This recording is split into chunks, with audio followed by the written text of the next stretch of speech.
মির্চি নিবেদন গল্প gold mine. গল্প গোল্ড মাইন। বইটির সত্য আনন্দ পাবলিশার্স প্রাইভেট লিমিটেড কর্তৃক সংরক্ষিত। আবার জিজ্ঞেস করছো কি করলাম? দুহাত তুলে গৌরাঙ্গ হয়ে নেচে বেড়াচ্ছ। ইচ্ছে হলে বাড়ি ফিরছো, না হলে ফিরছো না। এটা এটা ভদ্রলোকের বাড়ি না তোমার ভাটিখানা? ভাবছিলাম তোর আশ্রমেই বাকি জীবনটা কাটিয়ে দেব। আমরা কাল বেরোচ্ছি রানী। অরূপ জোর করে পরশুদিন টিকিট ধরিয়ে দিয়ে গেল, যেতেই হবে। শিগগিরই আমার কাঁধে হাত রাখো, শিগগিরই। আরে বস, আরে কি দিয়েছো? বলছি কোনো দিকে তাকাবে না, আমার চোখে চোখ রাখো, একদম সরাবে না বলে দিলাম, একদম না। প্রতিটি মানুষই না নিজের জন্য বাঁচে, তুমিও আমিও। মির্চি গল্প গোল্ড মাইনে আপনাকে স্বাগত। মণিমাণিক্যে ভরা বাংলা সাহিত্যের কিছু কালোজয়ী উপন্যাস ও গল্প দিয়ে সাজানো আমাদের এই মির্চি গল্প গোল্ড মাইন। শুরু হচ্ছে কাছের মানুষ, একাদশ পর্ব। তুমি তুমি তনুময় না? না না না না। লোকটা দাঁড়িয়ে পড়ল, একদম স্থির। তনুময়ের প্রায় বিস্তৃত মুখখানা আর একটু যেন স্পষ্ট মনে পড়ল শুভাশিসের। সে মুখে ঘন কালো দাড়ি ছিল। এই লোকটার শ্বশ্রুগুল্ফে বাদামি আভাস, একটা দুটো রূপলি রেখাও যেন দেখা যায়। শরীর তনুময়ের তুলনায় অনেক বেশি মজবুত, পেটানো। মুখে তনুময় সদৃশ্য কমনীয়তার লেশমাত্র নেই। গায়ের রং তামাটে। তনুময় যেন অনেক বেশি ফর্সা ছিল। আহত তনুময়ের চোখ ঘোলাটে থাকত সবসময়। সামনের লোকটার চোখের মণি অসম্ভব উজ্জ্বল, এত উজ্জ্বল যে বেশিক্ষণ চোখে চোখ রাখতে অস্বস্তি হয়। তুমি তুমি ইন্দ্রাণীর ভাই না? না না, আমি টিনু, বারসুয়া কারখানার শ্রমিক। আর কোনো সংশয় নেই, এ তনুময়। তনুময়েই। কথা বলার ওই ঠোঁট টেপা ভঙ্গি অতি পরিচিত এক মুখ মনে পড়িয়ে দেয়। নাম, চেহারা, পরিবেশ সবই আমূল বদলে ফেলতে পারে মানুষ। কিছু ক্ষুদ্র ক্ষুদ্র ভঙ্গি তবু রয়েই যায়। আমাকে চিনতে পারছো না তনুময়? আমি আমি শুভাশিস সেনগুপ্ত, ডাক্তার। সে যে তোমার কাঁধে আর থাইতে 3টে গুলি লেগেছিল। আমি তোমার অপারেশন করলাম বাড়িতে। তুমি আমার বাড়িতে ছিলে, মনে পড়ছে? আমি তনুময় নই, আমি টিনু। ডাক্তারের চোখ ফাঁকি দেওয়া অত সহজ নয় তনুময়, তুমি ধরা পড়ে গেছ। আচ্ছা, তোমার পায়ের চোট কি এখনো পুরো সারেনি? আমি পুরনো সব কথা ভুলে গেছি ডাক্তারবাবু। রুক্ষ পোড় খাওয়া মুখে একটু যেন হাসি ফুটল। তির্যক ঘুরে নিজের পথে এগোতে শুরু করেছে। তুমি জানো তোমার বাবা, মা, দিদির আজ কি অবস্থা? শুধু তোমার জন্য, শুধু তোমাকে হন্যে হয়ে খুঁজতে খুঁজতে। Your father is almost a lunatic man নাও।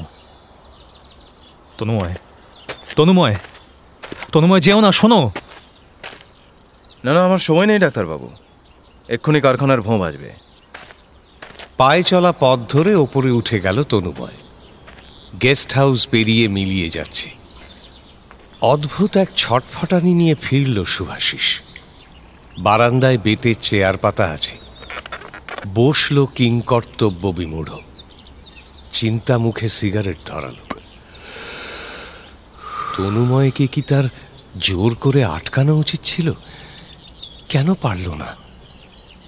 ইন্দ্রাণীর মধ্যে যে চোরা অপরাধবোধ রয়েছে, সেই মনস্তাপই কি শুভাশিসকে স্থাণু করে দিল?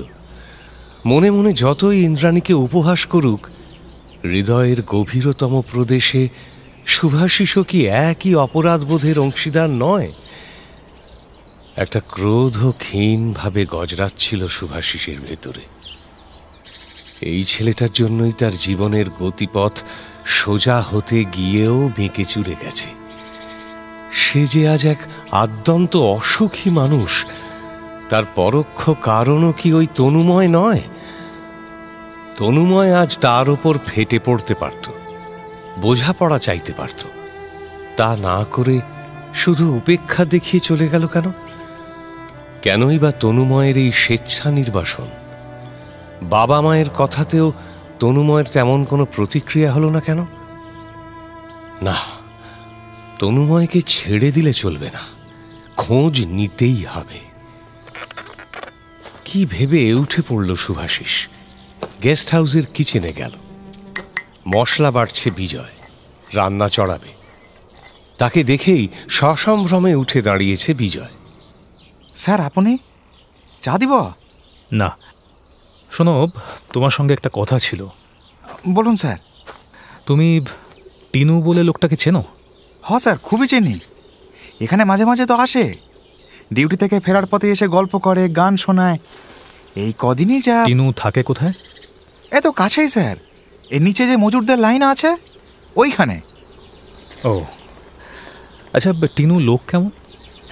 খুবই ভালো স্যার। কেন স্যার, টিনু ভাই কি কোনো অপরাধ করিল? না না, এমনি জানতে চাইছি। লোকটা শুনছিলাম বাঙালি। হ্যাঁ, বাঙালিই তো। তবে এখন স্যার বারশুয়ার লোকই হয়ে গেছে। টিনু ভাই কিনে অনেক গল্প আছে স্যার। আচ্ছা, কীরকম? অনেক বছর আগে নাকি টিনু ভাই ওই ঝাড়সুকড়া স্টেশনে এসে মরে পড়েছিল। বলো কি? কেউ কেউ বলে টিনু ভাই নাকি ট্রেনে যাচ্ছিল, পথে দস্যুরা তার সমস্ত টাকা পয়সা সব কিছু কেড়ে নিয়ে মারধর করে এই স্টেশনে ফেলে দিয়ে গেছে। ও বাবা। আবার কেউ বলে টিনু ভাই নাকি খুব ধনী ঘরের ছেলে ছিল। সম্পত্তির লোভে আত্মীয়রা তাকে খুন করে ট্রেনের কামরায় তুলে দেয়। আবার কেউ এটাও বলে ট্রেনে নাকি ডাকাত উঠেছিল, পুলিশ ভুল করে ওই টিনু ভাইকে গুলি করে। আচ্ছা। আমাদের কারখানার বংশী ভাইগা, ওর দাদা ভীম আর তার মা তখন ওইখানে থাকতো। ওরা ছত্তিশগড়ের লোক, অনেক ঝাড়ফুঁক জানে, শিকড় বাকড়ও জানে। আচ্ছা। মরা মানুষকেও বাঁচিয়ে তুলতে পারে স্যার। ভীম দাদার মাই তো লতা পাতার ওষুধ খাইয়ে টিনু ভাইকে নবজীবন দান করলে। বলো কি গো, এই যে একদম সিনেমার গল্প হয়ে না, মানে মরা মানুষও বেঁচে উঠলো? মরা মানুষও তো বাঁচে স্যার। সাবিত্রী মরা সত্যবানের প্রাণ কি ফেরায়নি বলুন? তা নয়, ধরে নিলাম যে তোমাদের ভীম বাইগার মা মরা মানুষই বাঁচিয়েছিল, কিন্তু তোমরা কখনো টিনু ভাইকে জিজ্ঞেস করনি সে কোত্থেকে এলো, তার তিন কুলে কেউ আছে কিনা?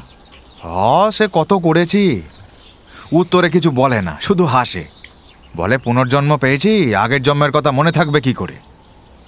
তবে হ্যাঁ স্যার, টিনু ভাইয়ের হৃদয়টা কিন্তু বিশাল, সকলের জন্য খুবই দরদ।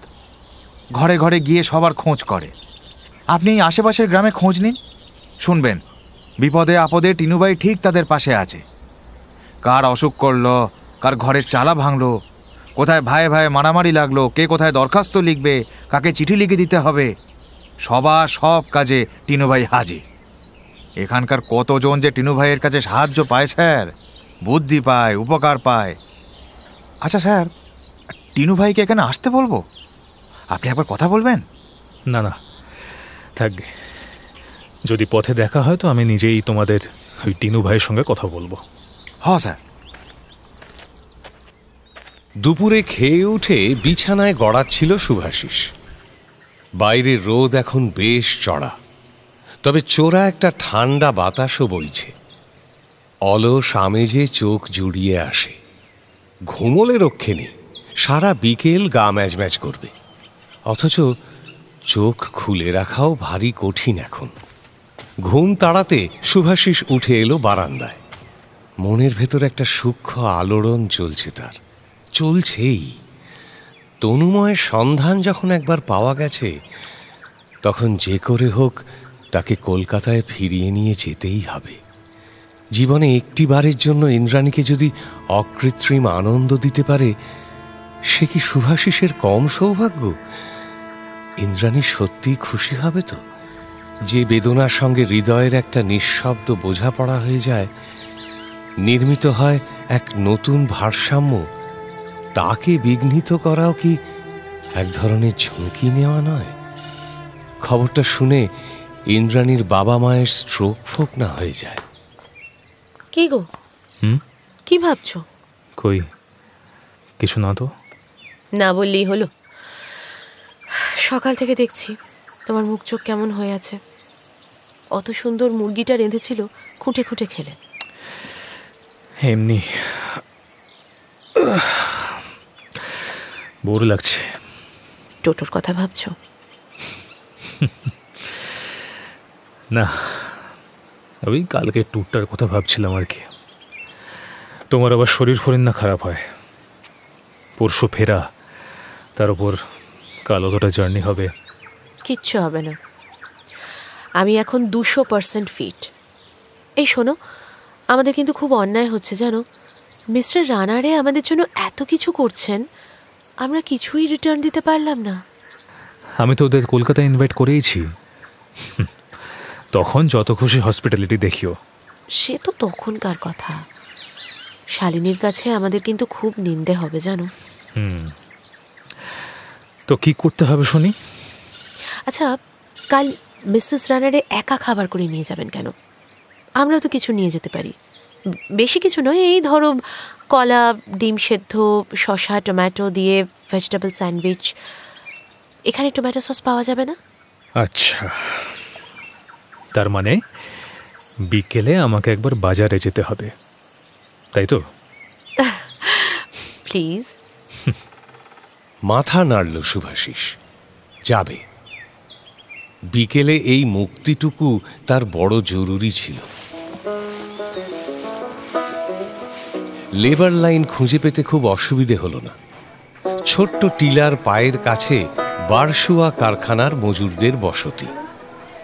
বসতি বলতে লম্বা টানা অ্যাসবেস্টসের চালওয়ালা সার বেড়া, মুখোমুখি ঘর, পিঠোপিঠি ঘর, মাঝে সরু সরু উঠোন, অনন্ত দীর্ঘ বারান্দায় শালবল্লার খুঁটি, ছোট ছোট দরমার পার্টিশন।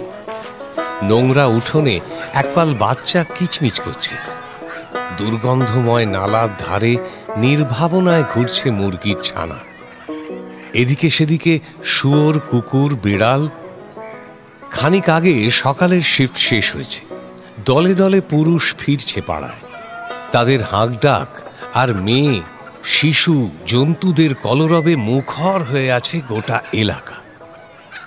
ঘরে ঘরে বিকেলের আঁচ পড়েছে উনুনে। চিমনি থেকে বেরোনো গলগল ধোঁয়ায় দিনশেষের গোলাপি আকাশও বড় মলিন দেখায় এখন। এই হতশ্রী পরিবেশে বাস করে তনুময়, ইন্দ্রাণীর ভাই। পায়ে পায়ে ব্যারাকের প্রান্ত সীমায় এসে দাঁড়াল শুভাশিস। তনুময়ের ঘরের দরজা খোলা, কম পাওয়ারের একটা বাল্ব জ্বলছে ঘরে। তনুময়, তনুময়, আসুন আসুন ডাক্তারবাবু, আমি আপনার অপেক্ষাতেই ছিলাম। শুভাশিস ভেতরে এলো। বসুন বসুন ডাক্তারবাবু। তুমি জানতে আমি আসবো যে? চা খাবেন? কে করবে? তুমি? খেয়ে দেখুন না, চা আমি মন্দ করি না। বেশ, করো তাহলে। শুভাশিস ভেতরের পানে উঁকি ঝুঁকি মারছে। ছোট্ট রান্নাঘর, পাশেই স্নান পায়খানার জায়গা, সব মিলিয়ে খুবই ছোট ইউনিট। রান্নাঘরে কিছু ছেঁড়া কাগজের ডাঁই, বাথরুমে ছোট একটা বালতি আর মগ, ব্যাস। এই তবে তোমার প্রেজেন্ট শেল্টার, তাই তো? শেল্টার কেন, এই আমার বাসস্থান। আরে দাঁড়িয়ে রইলেন কেন? বসবেন না? বসুন।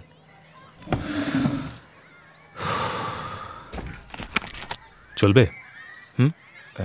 না না, নেশা নেই। শুনেছি আগে নাকি খুব সিগারেট খেতে। আপনার কি এখনো দিদির সঙ্গে যোগাযোগ আছে? তুমি কিন্তু আমার একটা প্রশ্নেরও জবাব দিচ্ছ না তনুময়। আপনি তো তেমন কোনো প্রশ্ন করেননি ডাক্তারবাবু।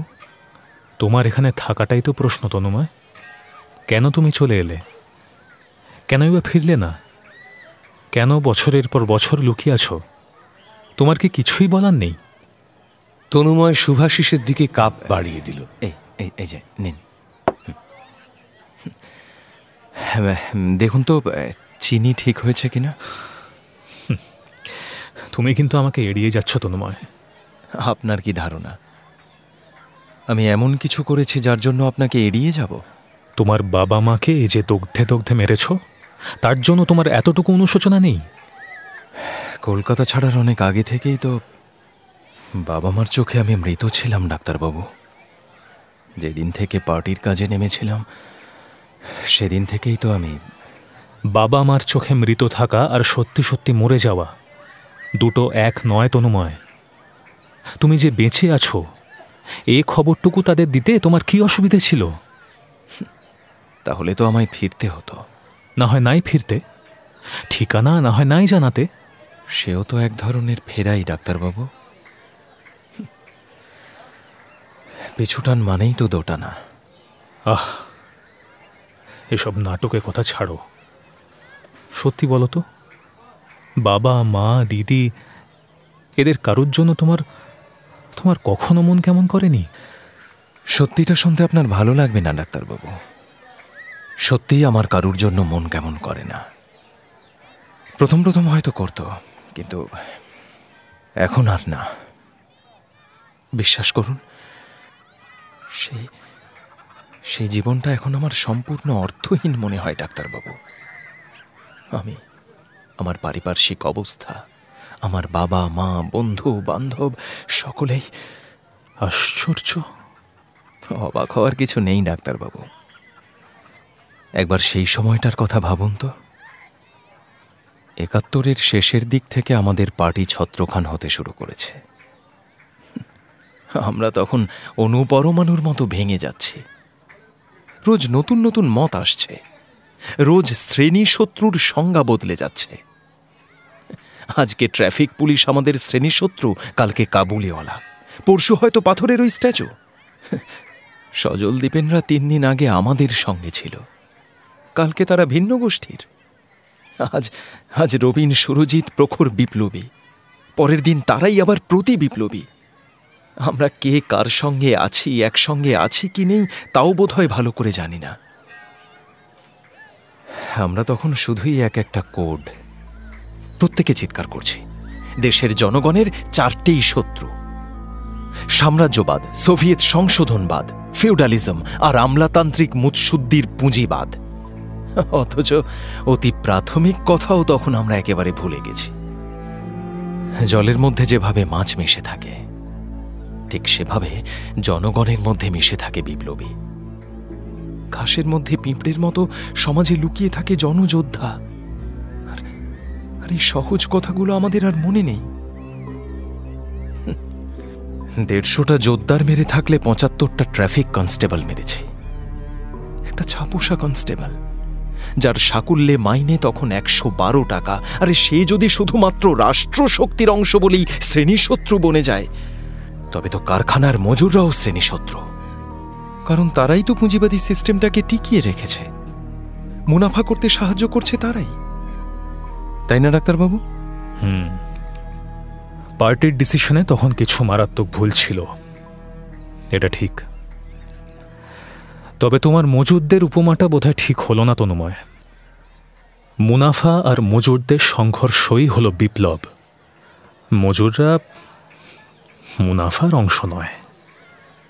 যারা মরেছিল তারাও সবাই রাষ্ট্রশক্তির অংশ ছিল না ডাক্তারবাবু। যাকে যে কথা বলছিলাম, গ্রামে পুলিশি অ্যাকশনের ধাক্কায় আমাদের বিপ্লব তখন শহরে ঘাঁটি গেড়েছে। গাড়বে না? শহরে অ্যাকশন করা কত সহজ। নলিতে চপার টেনে দিয়ে গলিতে লুকিয়ে পড়ো, কে তোমায় খুঁজে পাবে? আর আর্মস তো তখন শহরে থই থই করছে। আপনার মনে আছে একটা ছিটকিনি পাইপ গান আমি কিনেছিলাম মাত্র ১৭ টাকায়? এক একটা দানা, মানে গুলি পাওয়া যেত ৩-৪ টাকায়। ছিনিয়ে নিতে হয় না, কষ্ট করে জোগাড়ও করতে হয় না। বোমা, পাইপ গান, 303 যা চাও পয়সা ফেলো, কেনো আর বিপ্লব করো।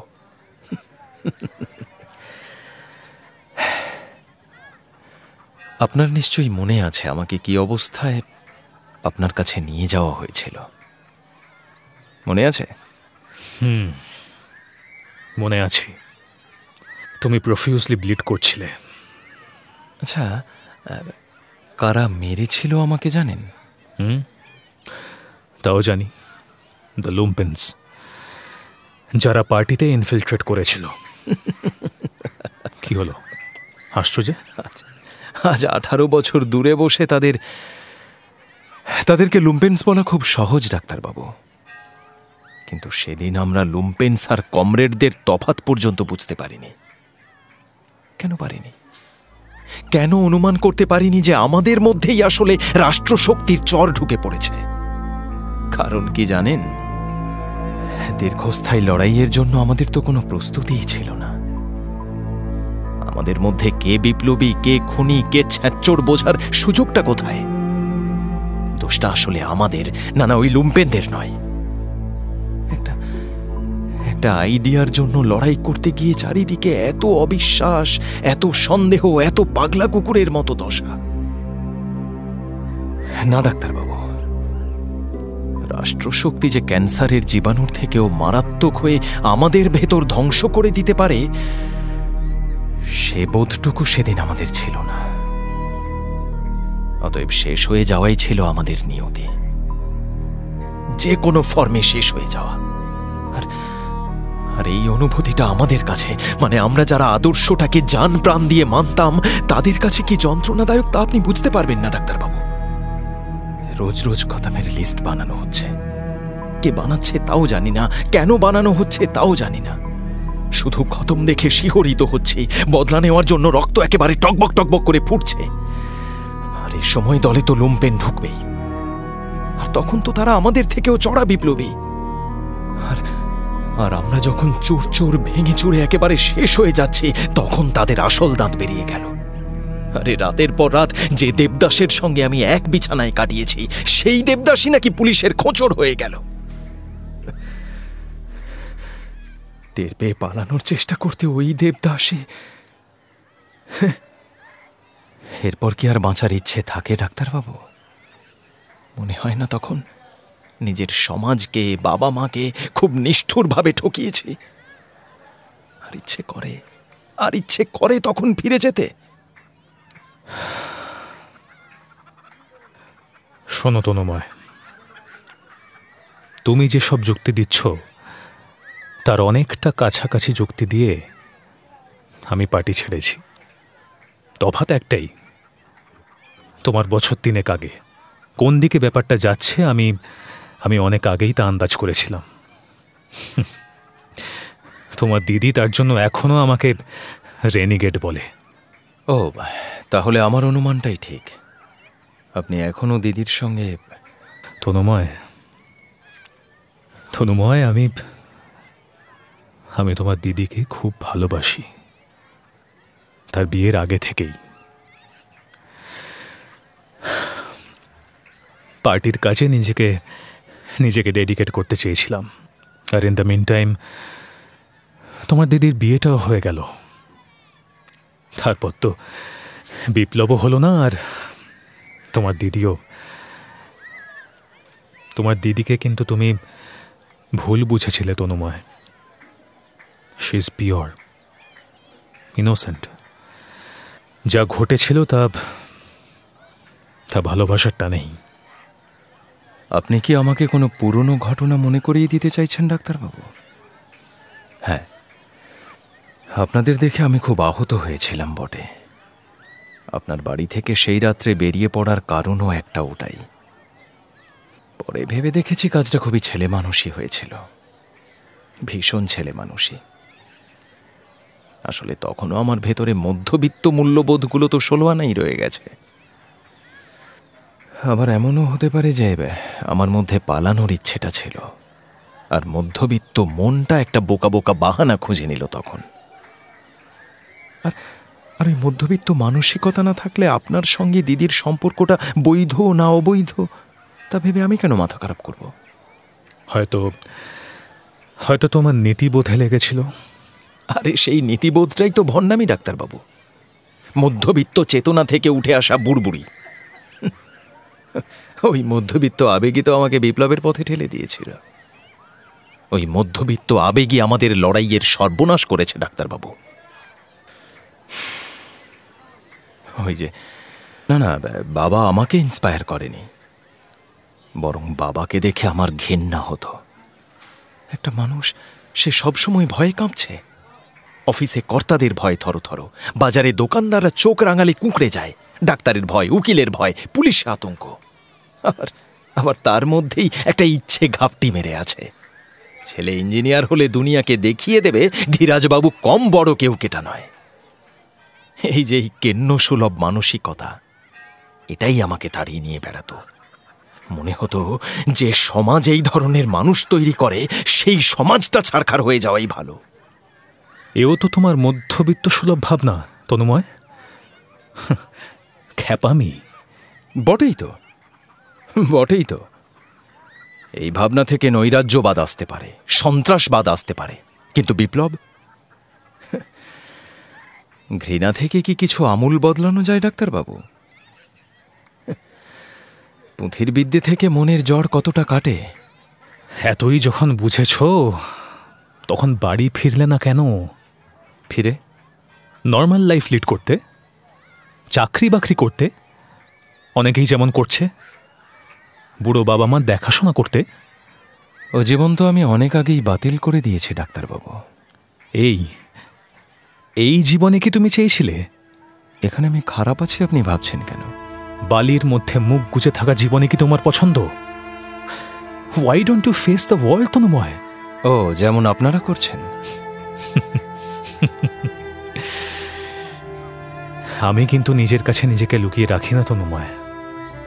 আমি যা, আমি তাই, with all my versus and virtues.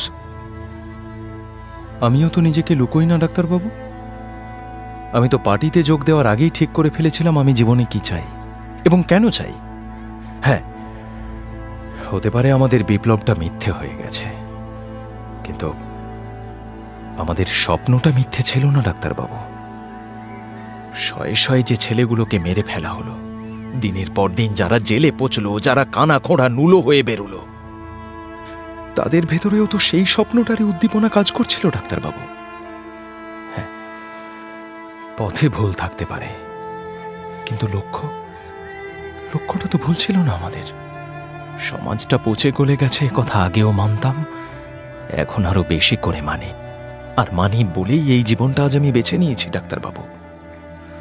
ওই বিপ্লবের স্মৃতি রোমন্থন আর শুকনো তত্ত্বের জগতে বিচরণ, এতে আমার কোনো স্পৃহা নেই। আমি আমার পথে চলছি, আমার মতো করে ভাবছি।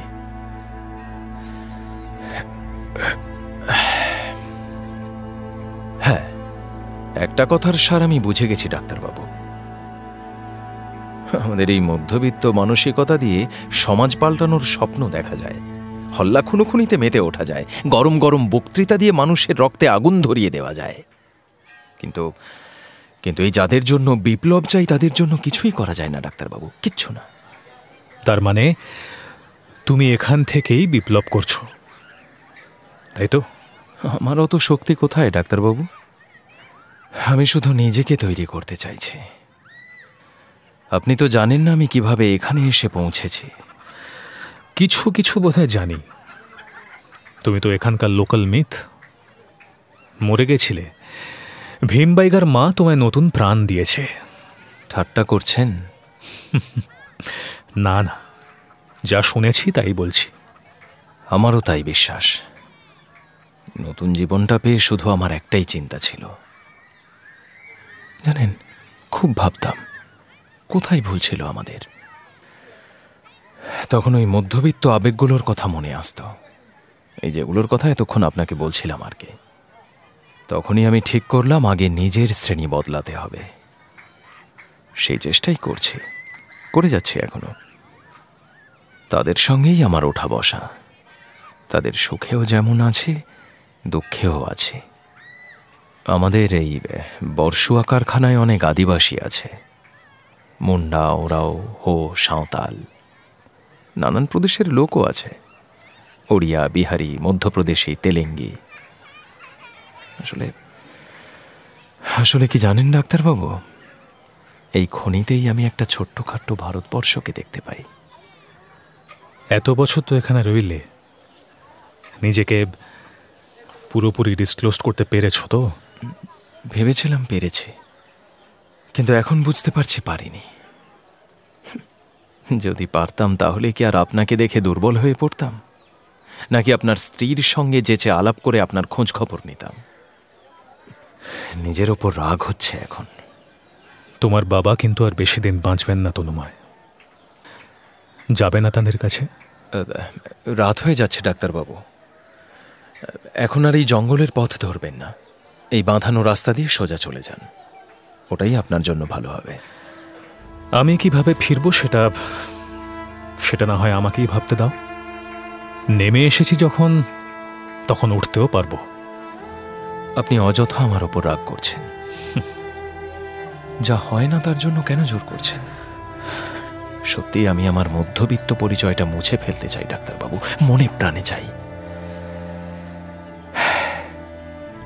আর তাছাড়া এখানে আমি খুব ভালো আছি। জীবনযাপন আর আদর্শের মাঝে ফারাক না থাকলে তবেই না মানুষ মানুষ হয়।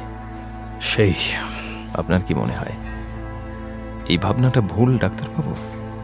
কলকাতায় ফিরে তোমার দিদিকে আমি কি বলবো তনুময়? যা দেখলেন, যা শুনলেন তাই বলবেন। আরো ভালো হয় যদি কিছু না বলেন। দিদি যদি এসে টানাটানি করে তাহলে আমাকে হয়তো বর্ষুয়া ছেড়ে অন্য কোথাও চলে যেতে হবে। ভীমবাইগার মা আমার প্রাণ বাঁচিয়েছিলেন, আমাকে ছেলের চেয়েও বেশি ভালোবাসতেন তিনি।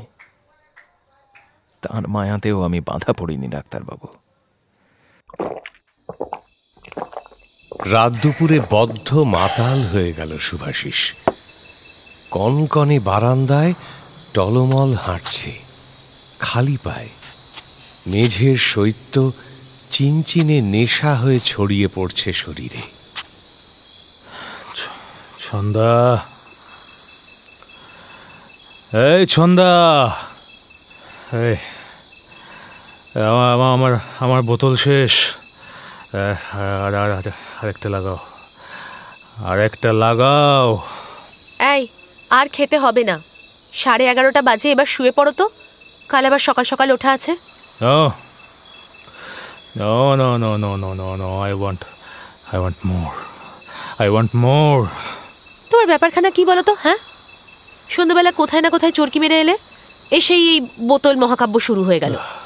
মিস্টার রানাডে তোমার জন্য কতক্ষণ এসে বসেছিলেন। বললাম একটা ফোন করো। একটু ভদ্রতা দেখাতে তোমার যে কি অসুবিধা হয় কে জানে। লেকচার মেরো না। I hate lectures. I'm sick of lectures. Lectures and lectures. I'm disgusted. I'm disgusted of lectures. কি প্রলাপ বকছো? কে তোমায় লেকচার শুনিয়েছে? সবাই শোনায়। এভরিবডি বাপ শোনায়, যে চান্স পায় সেই শোনায়। ওই যে দ্যাট লেডি, ওই যার সঙ্গে তোমার নিটি পেটে হিংসা খেলা চলে, হ্যাঁ, সেও শোনায়। তাকাও এদিকে, ঠিক করে বলো তো, কোথায় গিয়েছিলে তুমি? হ্যাঁ বলবো, হ্যাঁ বলবো, তোমার টিনুর কাছে। টিনু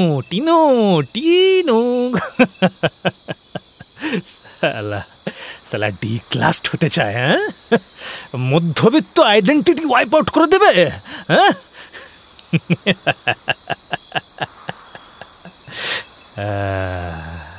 আরে বাবা, এই মধ্যবিত্ত আইডেন্টিটি যদি মুছতে যাস তবে আয় শুভাশিস সেনগুপ্তর কাছে ট্রেনিং নে, and you will get the happiness.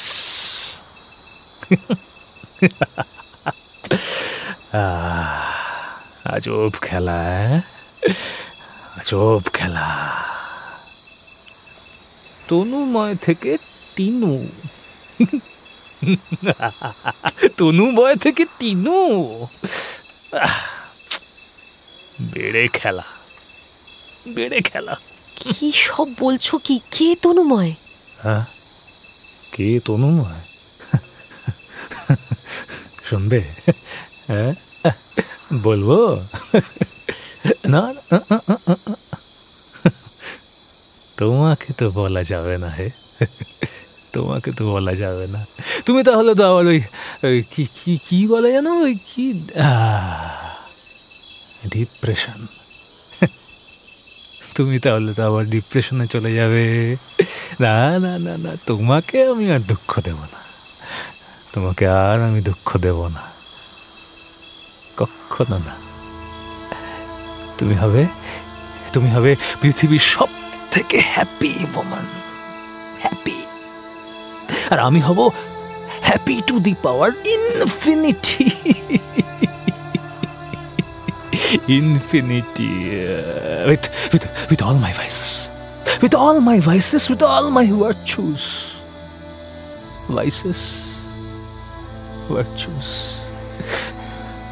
my virtues, vices. বিড়বিড় করতে করতে হঠাৎ ফুঁপিয়ে কেঁদে উঠল শুভাশিস। দু হাতে আঁকড়ে ধরেছে ছান্দাকে শিশুর মতো। সুখ আর পাপ পুণ্য তালগোল পাকিয়ে গেল।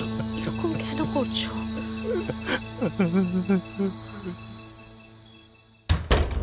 3:30 নাগাদ কাজ শেষ হলো কন্দর্পর। অসম্ভব ধকল গেছে আজ। ডাবিং রুমের বাইরে এসে একটা সিগারেট ধরালো কন্দর্প। তারপর মুস্তাফির বেন্টিং স্ট্রিট অফিসে ছুটল কন্দর্প। গিয়ে দেখে অশোকদার গাল ঝোলা। যা শুনল তাতে নিজেরও চক্ষু স্থির। সামনের সপ্তাহের যে কোনো দিন নাকি অশোকদার ফিন্যান্স কোম্পানিতে রেড হবে। পুলিশের এনফোর্সমেন্ট আর ইনকাম ট্যাক্স একসঙ্গে জাঁতা দিতে আসবে মুস্তাফিকে। কে আমাকে এমন বাঁশটা দিল বলো তো কন্দর্প? হবে হয়তো আপনার কোনো বিজনেস রাইভাল। না না না কন্দর্প, ব্যবসার রাইভালরা তো কেউ এভাবে কাঠি দেবে না। আরে কেউই তো আর সতী সাবিত্রী নয়, সকলের কাপড়ই ফুটো ফাটা আছে। না না, this must be someone else. কিন্তু আপনি খবরটা পেলেন কোত্থেকে? ওদের অফিসে আমার লোক আছে। বাঘের ঘরে আপনি ঘুঘুর বাসা করে রেখেছেন, তেমনি আপনার ঘরেও হয়তো বাঘ ঘাপটি মেরে বসে আছে। আপনার অফিসেরই কেউ হয়তো ইনফরমেশন পাস করছে। তুমি একটা ছাগল। আরে আজ আমার কোম্পানিতে তালা ঝুললে ওরা খাবে কি? কোন এনফোর্সমেন্ট ইনকাম ট্যাক্স বাবারা অন্য দেবে? হ্যাঁ তা ঠিক। আপনি আপনার সেফগার্ডগুলো রেডি করুন। হ্যাঁ, সে তো করতেই হবে। আজ সন্ধেবেলা আমার কনসালটেন্টের সঙ্গে বসছি। কিন্তু কি? কিছু টাকা তো আমাকে হোয়াইট করতেই হবে। আচ্ছা, এই বিষয়ে কি আমি তোমার কোনো হেল্প পেতে পারি? সাপোজ আমি তোমাকে কিছু টাকা ক্যাশ দিলাম, তুমি সেগুলো তোমার অ্যাকাউন্টে জমা করে আমায় কটা চেক দিয়ে দিলে। কত টাকা? এই ধরো না 5-7 লাখ। দেখো, তোমার মতো আরও কয়েকজনকে আমি ধরছি, তারাও কিছু কিছু এইভাবে যদি। আমি অত টাকা কি করে দেখাবো? আমাকেও তো ইনকাম ট্যাক্স। দেখো, সে ব্যবস্থা হয়ে যাবে। 15-20টা ফিকটিসিয়াস প্রডিউসার তোমাকে ফিল্মের জন্য অ্যাডভান্স পেমেন্ট করে দেবে। তার জন্য যা ট্যাক্স লাগে আই শ্যাল বেয়ার। কিন্তু আমার চেক দেওয়াটা কি ইনকাম ট্যাক্স মানবে? ওদের 14 পুরুষ মানবে। আরে আমি তো ফিল্ম প্রডিউস করার জন্য তোমার কাছ থেকে লোন নিচ্ছি কন্দর্প ভাই। প্যাঁচটা কন্দর্পর মাথায় ঢুকছিল না। মনে হচ্ছে কোথায় যেন একটা ফাঁক আছে, বিপদের গন্ধও যেন পাওয়া যায় আবছা। আচ্ছা, তাহলে তুমি এগ্রি করছো তো? আমি তাহলে পেপার তৈরি করতে বলি। কিসের পেপার? আরে বাবা, কোনো প্রডিউসারের কাছ থেকে তুমি কোন ছবির জন্য কত টাকা নিচ্ছ তার একটা লিখিত পরিত ডকুমেন্ট থাকবে না? কন্দর্পকে আর প্রশ্ন করার অবকাশ না দিয়ে উঠে গেল মুস্তাফি। হল ঘরে গিয়ে বড়বাবুর সঙ্গে কথা বলছে। কন্দর্প উঁকি মেরে দেখল বড়বাবু হাসি হাসি মুখে তাকাচ্ছে এদিকে, ঘন ঘন ঘাড় নাড়ছে। এ কি গেরোয়ে পড়া গেল রে বাবা! কতদিন পথে ওর গাড়িটা ব্যাগড়বাই করে, আজ কোথাও একটা বেমক্কা খারাপ হয়ে গেল না কেন? এখান থেকে এখন পালানো যায় না? জানলা দিয়ে ছাপ মারবে? রেন পাইপ বেয়ে নেমে যাবে? ওসব কাজ তো স্টান্টম্যানরা করে। সে এখন নায়ক, তার কি সে ক্ষমতা আছে? মুস্তাফি ফিরে এসেছে। বড় ঝামেলায় ফেঁসে গেছি গো। সব দিকে ঝঞ্ঝাট। কাল পরশুই দিল্লির গভর্নমেন্ট ফল করবে, আবার ডামাডোলের বাজার শুরু হয়ে যাবে। ভাবতে পারো রেলে আমার কত টাকা বাকি? 13 লাখ। শালা মিনিস্টার বদলাক ঠিক আছে, মিনিস্ট্রির সঙ্গে সঙ্গে যে বিউরোক্র্যাটগুলো বদলে যায়, মানে তাতে আপনার কি? সবাই তো টাকা খায়। আরে খায়, নিশ্চয়ই খায়। যারা খায় না মন্ত্রীরা তাদের ধারে কাছেও রাখে না। বাট দ্য প্রবলেম ইজ, নতুন মানুষ মানে আবার নতুন করে চ্যানেল তৈরি করো। কে টাকা নেবে, কে কন্টিনেন্ট ঘুরবে, কে মেয়ে ছেলে চাইবে, ডিসগাস্টিং। দেন কেন? অনেক তো কামালেন, এবার বাকি জীবনটা শান্তিমতো এনজয় করুন না। এসবের মধ্যে আর নাই বা রইলেন। মুরকি মারছো না? ছি ছি ছি ছি, আমি আপনার ছোট ভাই, জাস্ট বলছিলাম। না না, এসব কথা বলো না কন্দর্প, মনটা দুর্বল হয়ে যায়। আচ্ছা, তোমার কি ধারণা টাকা রোজগার আমাকে এখন নতুন কোনো সুখ দিতে পারে? না, পারে না। But still I have to run for money. আমাকে টাকা অ্যাকোয়ার করতে হবে, টাকা বাড়াতে হবে, প্রয়োজন হলে টাকা লুট করতে হবে। এটা আমার প্যাশন, বেঁচে থাকার অবলম্বন। এই তোমার যেমন অভিনয় সেরকমই। আমি সে কথা বলছি না অশোকদা, আমার মতো কর্মী মানুষ কজন আছে? বলছো? বলছি তো। এইসব রেড ফেড আপনার করবেটাই বা কি? আপনার মেজর টাকা তো শেয়ারে খাটছে, বড় বাজারে ঘুরছে। আরে সেখানেও তো টালমাটাল, তাই তো চিন্তা। আরে কী সব তোমরা ওই রাম জন্মভূমি বাবরি মসজিদ নিয়ে গোল পাকাচ্ছ আর হুড়কো যাচ্ছে আমাদের। আরে বাবা থাক না, সবই থাক, আমরাও একটু শান্তিতে। ওই যে তোমার ইউপি মহারাষ্ট্রে কারফিউ হয়ে বসে আছে, তার এফেক্ট তো শেয়ার মার্কেটেও পড়ে নাকি? তারপর ধরো গভর্নমেন্ট পড়ে গেলে যদি মিড টার্ম ইলেকশনই হয়, কেমন গভর্নমেন্ট আসবে নো ওয়ান ক্যান সে। 3 ঠেঙে না 5 ঠেঙে না 4 ঠেঙে না 2 ঠেঙে, আর ভালো লাগে না। তার চেয়ে কনকলে একটা বাড়ি করে নদীর পাড়ে পা ছড়িয়ে বসে থাকবো, সেই ভালো। আপনি তো পুরো আমার দাদার মতো কথা বলছেন। মানে? দাদা আশ্রমে চলে যাবে বলছে, এই সংসারে নাকি মন টিকছে না। সে অনেক কথা পরে কোনো দিন বলবো। তোমার দাদাই জীবনের সার বুঝতে পেরেছে। হে শোনো, এই দুনিয়ায় না কেউ কারুর নয়, ইনফ্যাক্ট নিকটজনেরাই হলো রিয়াল বাম্বু। আমরা দাদাকে বাম্বু দিই? আবার সেই ছাগলের মতো কথা। I am talking about my self. I doubt এই রেড ফেডের চক্করটার পিছনে আমার সাহেবজাদাই আছে, শিওর। যা, বাবুরাম এইসব করতে যাবে কেন? ছেলেই হলো বাবার সব থেকে বড় শত্রু। তুমি মোগল হিস্ট্রি পড়োনি না? হ্যাঁ, দেখোনি? ছেলের জন্যই বাবা সম্পদ বানায়, আর সেই ছেলেই বাবার বুকে ছুরি মারে। কদিন ধরেই মাকে খুব শাসাচ্ছিল বাবুরাম, দেখে নেবে। আসলে মালের দোকানটা করতে পারলো না তো, সুরের বাচ্চাতেই খেপে ষাঁড় হয়ে আছে। But I am his father. ও যদি হারামজাদা হয় তাহলে আমি সেই হারামজাদার বাপ। দোকানের লোক লাগিয়ে দিয়েছি বাবুরামের পিছনে, 24 আওয়ার্স ওরা তাকে কুকুরের মতো শ্যাডো করছে। কার সঙ্গে কি কথা বলে, কোথায় যায়, কি বিশ্বাস করতে কষ্ট হচ্ছে তো? আরে ব্রাদার, ছেলেকে যখন সন্দেহ করছি অবশ্যই কিছু ডেফিনিট প্রুফ আমার আছে। অনেকগুলো সিক্রেট ডকুমেন্ট বাড়ি থেকে মিসিং, ওই ফিনান্স কোম্পানিটি। আর আমার ছেলে ছাড়া আমার বাড়ি থেকে ওই সব পেপার কে সরাতে পারে বলো তো?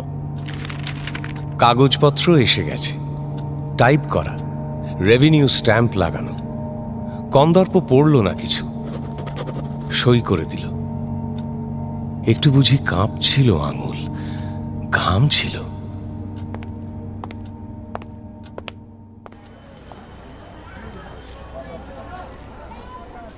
ক্ষণিকের জন্য সমস্ত স্নায়ু অসাড় হয়ে গিয়েছিল ইন্দ্রাণীর। কিছুক্ষণ পরে চেতনা ফিরল। সঙ্গে সঙ্গে এক তীব্র অভিমানে ছেয়ে গেছে তার বুক। বিপ্লব কি শুধু নিষ্ঠুরতা শেখায়? আসতে হবে না তনুময়কে, পা রাখতে হবে না এই শহরে। হৃদয়ের একটা কুঠুরি চিরকালের মতো বন্ধ করে দেবে ইন্দ্রাণী। ভুলেও আর তনুময়ের কথা মনে আনবে না। বাবা মায়ের কাছেও যেমন জীবস্মৃত আছে, তেমনই না হয় থাক তনু। কেন আবার তাদের নতুন করে আঘাত দেওয়া? শুভাশিস বসে আছে চেয়ারে, সিগারেট ধরিয়েছে। আঁকা বাঁকা ধোঁয়ার রেখা পাখার বাতাসে একটু দুলে উঠেই মিলিয়ে যাচ্ছে, হারিয়ে যাচ্ছে। তবু যেন রয়ে যায় ধোঁয়া। অদৃশ্য উপস্থিতি তার ভারী করে তোলে বাতাস। কার্তিকের শেষ এখন। রাতের দিকে এ সময় পাখার হাওয়ায় শীত করে বেশ। তবু এই হাওয়াটুকু না থাকলে ইন্দ্রাণীর বুঝি দম বন্ধ হয়ে যেত। ঘরের দরজা খোলা। ডাইনিং টেবিলে খেতে বসেছে তিতির, একাই, নীরবে। এখান থেকে মেয়ের পিঠটুকু শুধু দেখা যায়। প্রায় সোজা হয়ে বসে আছে তিতির, ঝুঁকছে না টেবিলে। আদৌ খাচ্ছে কি? অজান্তেই দেওয়াল ঘড়ির দিকে চোখ গেল ইন্দ্রাণীর। 11টা বাজতে যায়।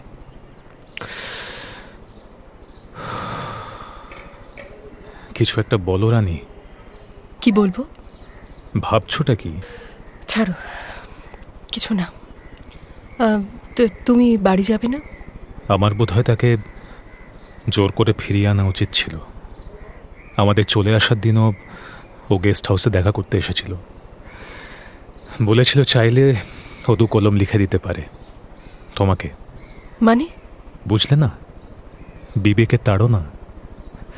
আফটার অল সে তো একটা এসকেপিস্ট ছাড়া আর কিছু নয়। ইন্দ্রাণীর মনে হলো শুভাশিসের কথায় তেমন প্রত্যয়ের ছাপ নেই, যেন নিজেই নিজেকে শব্দের ভিটামিনে উজ্জীবিত করতে চাইছে শুভ। যত অভিমানী হোক, এখনো তনুকে ঠিক পলায়নবাদী ভাবতে মন সায় দেয় না যেন। পালিয়ে যাওয়া কাকে বলে? যে বিশ্বাসে স্থির থেকে জাগতিক মায়া মমতাকে 2 পায়ে মাড়িয়ে দিয়ে যায় সে পলাতক, নাকি যে বেঁচে থাকার জন্য বিশ্বাসহীনতাকেই 2 হাতে আঁকড়ে থাকে সে? সে চিঠি আমি রিফিউজ করেছি রানী। বলেছি দরকার হলে তুমি নিজে আসবে। আচ্ছা, আমি কি ভুল করেছি? যদি চাও আমি তোমাকে সেখানে নিয়ে যেতে পারি, বা তুমি একাও যেতে পারো। ঠিক আছে গো, দেখি। দেখো ভেবে, আজ আসি তবে। শুভাশিস উঠে পড়ল। খাওয়ার জায়গায় গিয়ে মেয়ের কাঁধে হাত রেখে কি যেন বলছে হেসে হেসে। মাথা তুলল না মেয়ে, আড়ষ্টভাবে কি একটা উত্তর দিল। দরজায় দাঁড়িয়েও ওদের কথা শুনতে পাচ্ছিল না ইন্দ্রাণী, অথবা তার শ্রবণেন্দ্রিয় ঠিক ঠিক কাজ করছিল না। মাসখানেক পরে এসেছে শুভ। মেয়ে তার সামনে সামান্যতম সৌজন্যও দেখাচ্ছে না। এই ঘটনাও তাকে নতুন করে আহত করছে না আজ। পলকের জন্য শুধু মনে হলো তনুর অভিমান তিতিরেও ছড়িয়ে গেল। গ্রিল দরজায় তালা লাগিয়ে এসে ইন্দ্রাণী দেখল তিতিরের খাওয়া শেষ। আবার সেঁধিয়ে গেছে বাবার ঘরে। আদিত্যবাবু আজ সন্ধে সন্ধে ফিরে এসেছেন। বিছানায় এখন নিমিলিত চক্ষু। তাঁর সামনে বই খাতা ছড়িয়ে বসেছে তিতির। টেস্টের প্রস্তুতি। কি ছাই পড়ে কে জানে? প্রি টেস্টে ওই তো রেজাল্টের ছিরি। টিউটোরিয়ালটা কি খুবই উঁচা, নাকি তিতিরই ফাঁকিবাজ হয়ে গেছে? কতকাল তার কাছে বই খাতা নিয়ে বসে না তিতির। এবার কড়াভাবে চেপে ধরতে হবে মেয়েকে। তিতির? হ্যাঁ বলো। শোন একবার। তিতির অলস পায়ে দরজায় এসেছে। তোর বাবার খাওয়া হয়ে গেছে? না। ঘুমিয়ে পড়েছে? বোধহয় না। বল মা খেতে ডাকছে, যা। থালা সাজিয়ে খেতে বসেছে দুজনে একসঙ্গে। এ বাড়িতে এ দৃশ্য এখন অতি বিরল। আদিত্য বসেছে সংকুচিতভাবে, কিন্তু খাচ্ছে গপগপিয়ে।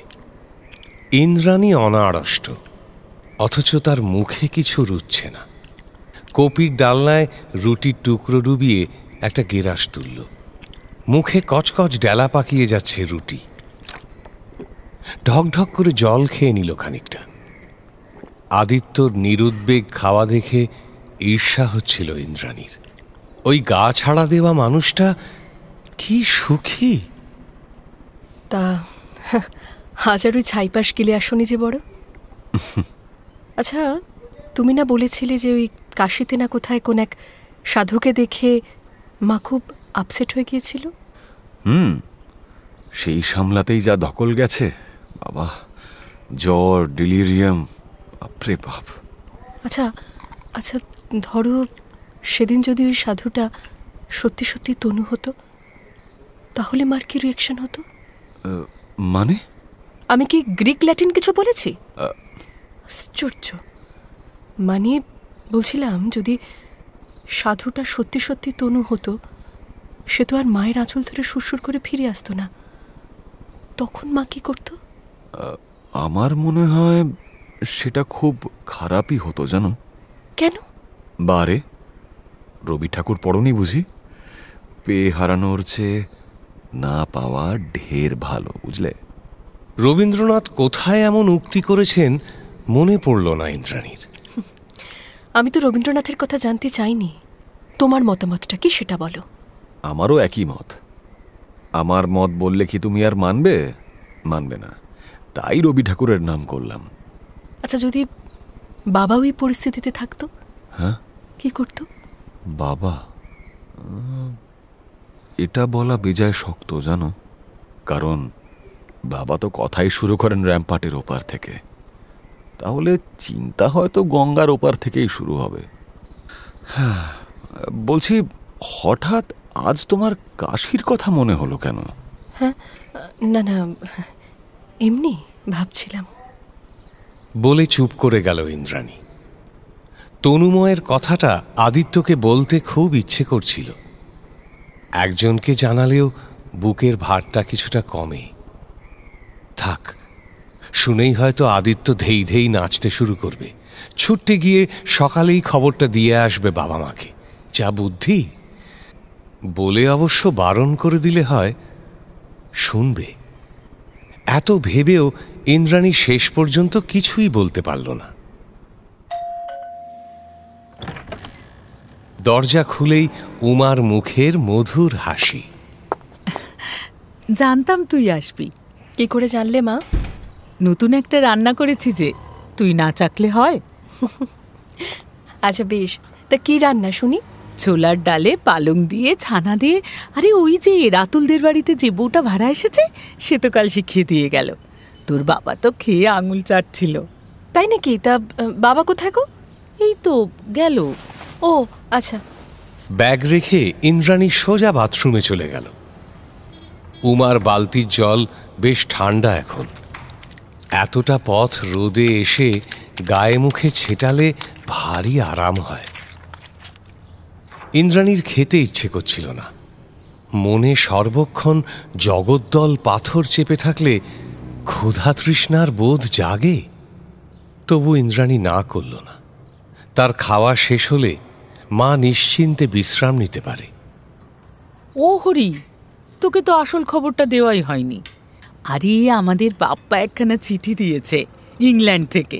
হ্যাঁ, আর আমাকে আলাদা করে লিখেছে, আবার তার দাদুকে আলাদা করে। ইন্দ্রাণীর বিস্ময়বোধ ইদানিং মরে গেছে।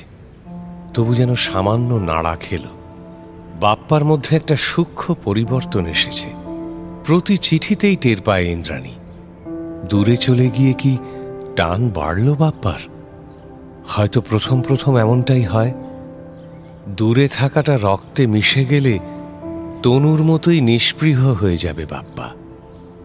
খেয়ে দিয়ে শুতে গেল ইন্দ্রাণী। কার্তিকের দুপুর দৌড়ে দৌড়ে এগোয়। আজ যেন হঠাৎ স্থির হয়ে গেছে। শুকনো বাতাস ঝাপটা মারে মাঝে মাঝে। কাছে পিঠে কোথাও একটা ঘুঘু পাখি ডেকে উঠল, বোধহয় গলির ক্রোটন গাছটায়। ওই ডাকে দুপুরটা যেন আরো দুঃসহ হয়ে যাচ্ছে।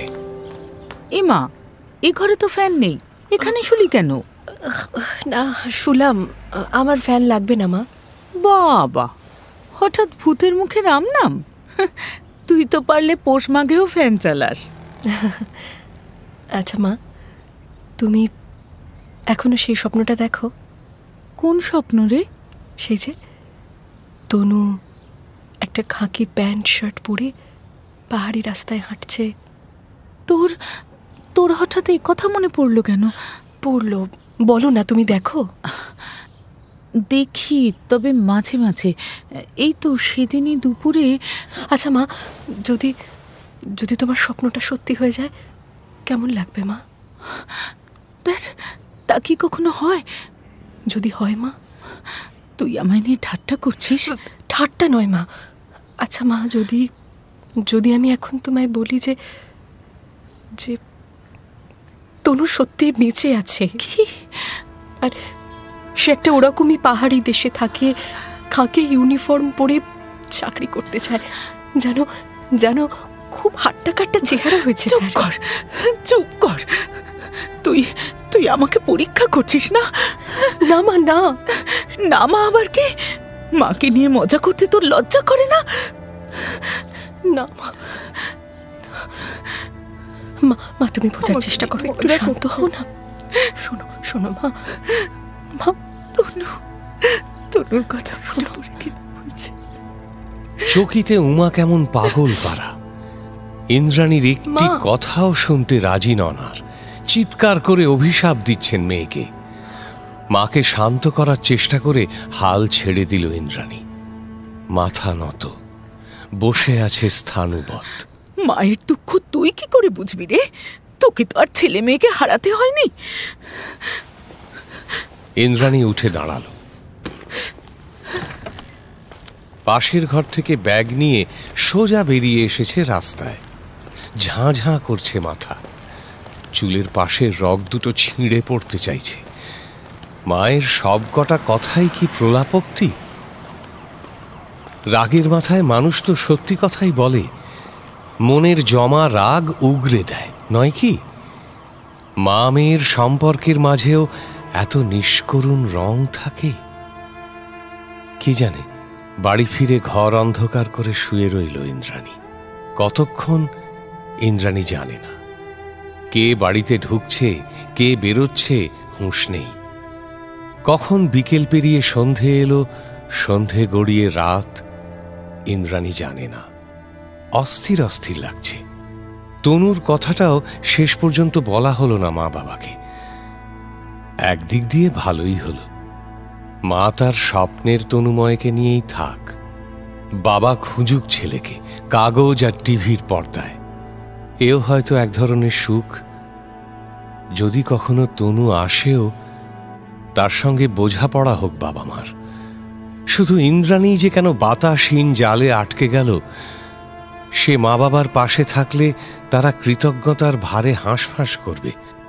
আবার ইন্দ্রাণীকেই গিয়ে গিয়ে সে বোঝা লাঘবের চেষ্টা করতে হবে, এ এক বিচিত্র অলাদ চক্র।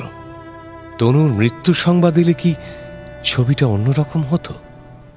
খুট শব্দ, আলো জ্বলেছে ঘরে। ইন্দ্রাণী চোখ কুঁচকে তাকাল। তিতির ড্রয়ার খুলে কি যেন ঘাঁটাঘাঁটি করছে। কোথায় যে গেল? এখানেই তো ছিল ওষুধটা। কি রে, কি করছিস ওখানে? ওষুধ খুঁজছি, pain killer. Pain killer? Pain কিলারের আবার কি দরকার তোর? আছে, খুঁজছি যখন তখন নিশ্চয়ই দরকার আছে। এই যা জিজ্ঞেস করছি তার উত্তর দে তো। বাবার লাগবে, পেট ব্যথা হচ্ছে। হ্যাঁ, ও আবার গিলে এসেছে বুঝি? জবাব দিল না তিতির। ওষুধ নিয়ে বেরিয়ে গেছে। পুঞ্জীভূত যন্ত্রণা যেন ঝাঁকি মেরে দাঁড় করিয়ে দিল ইন্দ্রাণীকে। দুমদাম পায়ে আদিত্যর ঘরে এসেছে। ছত্রখান হয়ে বিছানায় শুয়ে আছে আদিত্য। মুখ বিকৃত হচ্ছে মাঝে মাঝে। ঘরময় উগ্র দিশি মদের গন্ধ। আদিত্যর সামনে তিতির। এই মরতে পারো না তুমি? হ্যাঁ, একটু শান্তি দাও না আমাকে, একটু শান্তি দাও।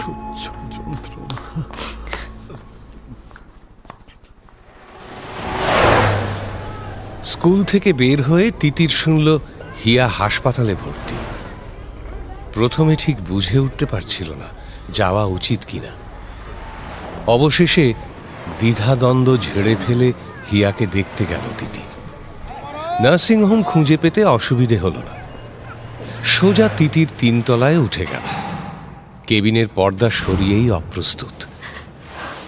কাঁদছে হিয়া, ঘাড় নিচু করে চোখ মুছছে।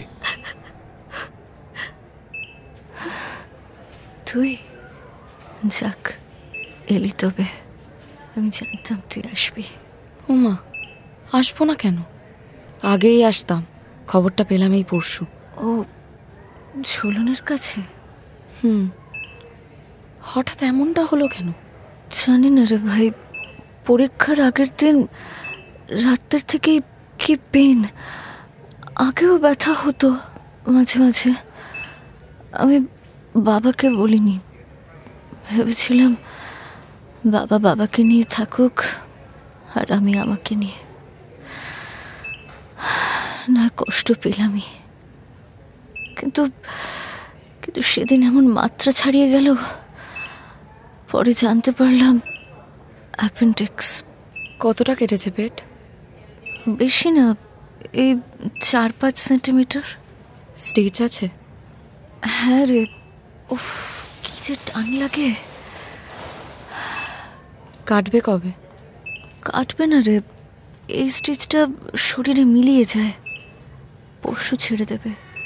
টেস্ট তো দিতে পারলি না, কি হবে? ডিরেক্টর ম্যামের সঙ্গে বাবা কথা বলে এসেছে, অ্যালাউ করে দেবেন, তবু একটা ইনফর্মাল টেস্ট প্রিপারেশনটা দেখার জন্য। উনি তো বলেছেন প্রিটেস্টের বেসিসে নিতে পারেন এই জানুয়ারিতে। পারবি? দেখি, দিতে তো হবেই। আচ্ছা, তোদের সেকশনের কেউ দেখতে আসছে না? এই তুই সেদিন গঙ্গার ধারে ওরকম সিন করছিলি কেন রে? রাজস্বী আসে না এখানে? নাম কি রে ছেলেটার? ওকে সিনেমা হলের সামনে ঝুলন একদিন ঝাড় দিয়েছিল না? জয় রাইডে বেরিয়ে তো মরতে বসেছিলি, তবু শিক্ষা হয়নি। আচ্ছা, তুই শেষে ওই বোকা বোকা ছেলেটাকে পছন্দ করলি? তুই কি করে জানলি সুকান্ত বোকা বোকা? ওই পাকা স্নব ছেলেটা তোকে বুঝিয়েছে বুঝি? হ্যাঁ সেই। তুই জানলি কি করে রাজস্বী স্নব? তুই বুঝি ওর সঙ্গে ফ্লার্ট করতে গিয়েছিলি, তাই তো রাজস্বী তোর নাম সহ্য করতে পারে না। জানিস আমি তোর রাজস্বীর ছাল ছাড়িয়ে নিতে পারি একবার সুকান্তকে বললেই। তিতিরের মুখ লাল হয়ে গেছে। পশ্চিমের জানলা দিয়ে অস্তগামী সূর্যের আলো আসছে ঘরে। সোনালি আভায় আগুনের মতো জ্বলছে তিতিরের মুখ। সে তীর বেগে বেরিয়ে গেল ঘর থেকে। আসলাম। তিতির, তিতির যাস না, শোন। আচ্ছা, রাজস্বী আর সুকান্তকে নিয়ে আমরা কেন ঝগড়া করে মরবো? আমরা কি আবার আগের মতো বন্ধু হতে পারি না তিতির? হিয়ার রুগ্ন স্বর শুনতে পেল না তিতির। চলে গেছে অনেকটাই। তিতির আর হিয়া কি কোনোদিন বন্ধু হতে পারবে? তিতিরের মা ইন্দ্রাণী কি করবে তনুময়ের এই অকস্মাৎ আবির্ভাবে? সেই কাহিনী নিয়েই ফিরছি আগামী পর্বে। শুনলেন কাছের মানুষ, একাদশ পর্ব।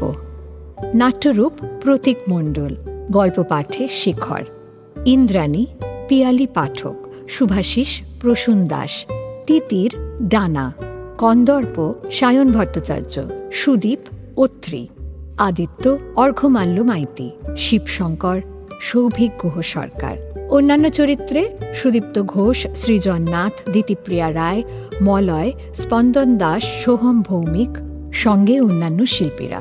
শব্দগ্রহণ, আবহ, ধ্বনি প্রক্ষেপণ, পর্ব পরিচালনা সত্যজিৎ সেন, শব্দ মিশ্রণ সব্যসাচী মুখার্জি, প্রচার অলঙ্করণ অভিব্রত সরকার, বিন্যাস চিন্ময় মণ্ডল, সামগ্রিক পরিচালনা শাওলি মজুমদার, সমগ্র পরিকল্পনায় ইন্দ্রাণী, প্রযোজনায় প্যাস্টেল এন্টারটেইনমেন্ট।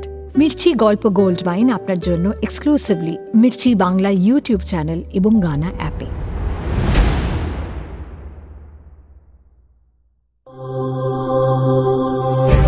মির্চি নিবেদন গল্প গোল্ড মাইন।